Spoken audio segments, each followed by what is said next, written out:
You know that feeling when you sit down to really focus on a task, and then suddenly 10 minutes later, you're just mindlessly scrolling on your phone, and you literally have no idea how you got there? Yeah, you're definitely not alone. In fact, this is one of the oldest human dilemmas out there. Today, we're diving into a profound manual for mastering our inner world using some truly ancient wisdom.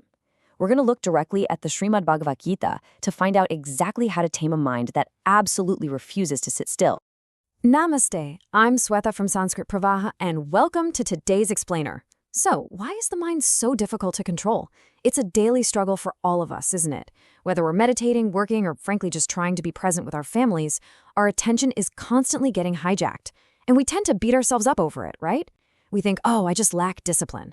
But as we're going to see in these ancient texts, this wandering tendency of the mind is entirely natural, it's universally recognized, and most importantly, it's something we can actively manage. Okay, let's dive into our roadmap for today.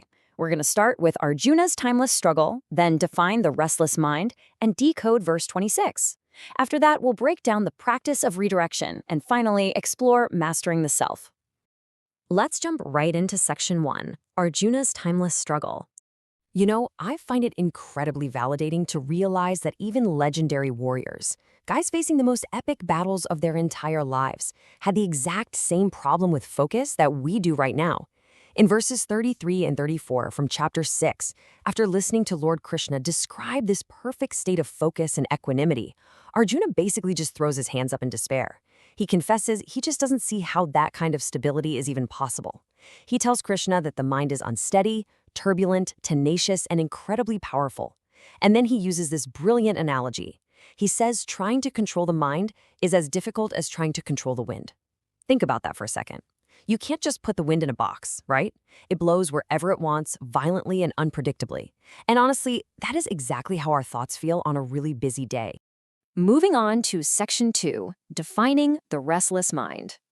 So, what exactly is happening inside our heads? Let's unpack this restless mind using the incredibly precise language of Sanskrit.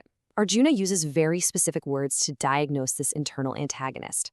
The first word he uses is chanchalam. Listen to the sound of that for a moment. Chanchalam. It perfectly translates to restless, unsteady, or fidgety in nature.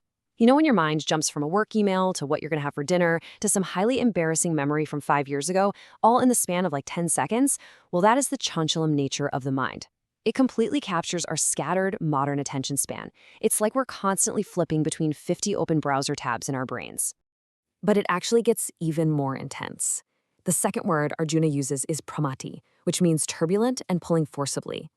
This is huge because it shows us that the mind isn't just, passively wandering like some gentle little stream. No, it actively and aggressively pulls us toward worldly objects and desires. It's that sudden, overwhelming urge to check your social media right when you know you should be writing a report. The mind has this crazy gravitational pull that literally drags our consciousness away from our true intentions. Which brings us to section 3, decoding chapter 6, verse 26. Okay, so if the mind is really like a turbulent wind, how on earth do we stop it? Well, here is the core reveal. Lord Krishna doesn't just tell Arjuna to, try harder.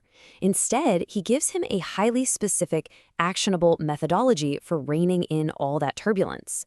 In verse 26, Krishna says, Yeto yeto niskarati manas kanchalam astidam tatas tato niyamyetad atmanyeva vasam nayad.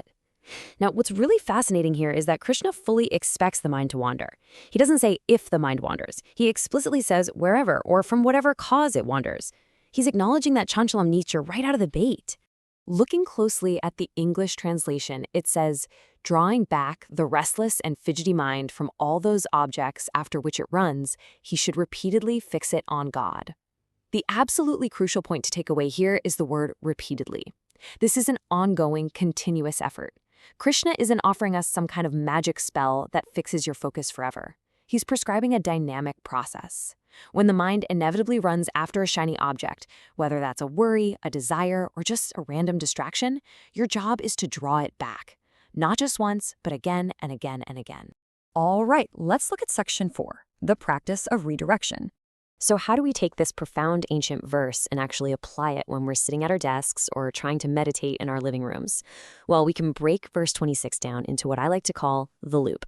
Step 1 is simply to notice the mind running to worldly objects. You can't fix what you don't acknowledge, right? Becoming aware that you're distracted is actually a moment of victory, not a failure. Step 2, gently draw it back. The text used the word niyamya, which means regulating or curbing it.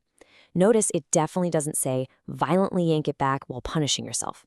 And finally, step 3, fix it on the self or the divine. You just consciously redirect that energy to your chosen point of focus. And because the mind is chanchalam, in about 5 minutes, it's going to wander again. And what do? You just start at step 1 again. This continuous loop, this gentle bringing back, is the actual practice of yoga. And that leads us to our final part, section 5, mastering the self. Now, it's really easy to look at this loop and feel completely exhausted. I mean, drawing the mind back 100 times a day, that sounds like hard work. And you know what? Arjuna felt the exact same way. Let's see how Krishna reassures him in the very next verse, verse 35. Arjuna has just poured his heart out about this wind-like mind, and Krishna replies with such deep empathy. He says, "The mind is restless, no doubt, and difficult to curb, Arjuna." He completely validates Arjuna's struggle. But then he gives us the ultimate 2-part solution, saying that it can be brought under control by repeated practice and by the exercise of dispassion. Let's see how this builds into a complete system through 2 really vital pillars. On one side, we have abhyasa, which means repeated practice. This is the act of constantly drawing the mind back, building up that mental muscle memory over time. But here's the catch. Abhyasa alone just isn't enough. It has to be paired with vairagya, which translates to dispassion or detachment. Vairagya means slowly letting go of the obsessive cravings for those worldly objects that the mind keeps running after in the first place. Think of it this way.